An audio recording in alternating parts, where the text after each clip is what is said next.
श्री स्वामी समर्थ सर्वांना. कशा आहात तुम्ही सर्वजण?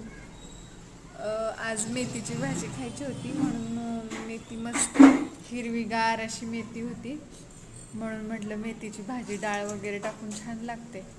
नुसती कांद्याची जरी मेथीची भाजी केली ना तरी त्याला चव खूप लागते आणि मेथी खायचा कंटाळा कुणालाच येत नाही. त्याच्यामुळे मग मेथी रोज जरी असली तरी खाऊशी वाटते.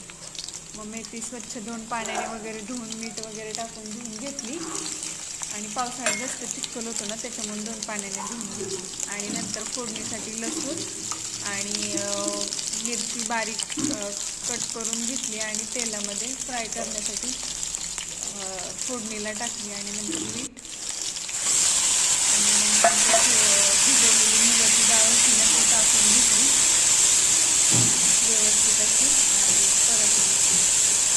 मेथीच्या भाजीतलं पाणी वगैरे पिळून काढून मेथीच्या ह्याच्यामध्ये फोडून दिली मेथी आणि मेथी काय 5 मिनिटामध्ये होती. जास्त वेळ लागत नाही मेथी व्यवस्थित अशी परतून वगैरे घेतली तेल वगैरे टाकून. आणि नंतर मग मी काय केलं त्याचं पाणी वगैरे सगळं आटल्यानंतर मग त्यामध्ये शेंगदाण्याचा बारीक कूट वगैरे करून मेथीमध्ये टाकला. व्यवस्थित अशी मेथी लागते छान आणि चव पण खूप लागते अशी मेथी केल्यानंतर. मस्त अशी मेथीची भाजी.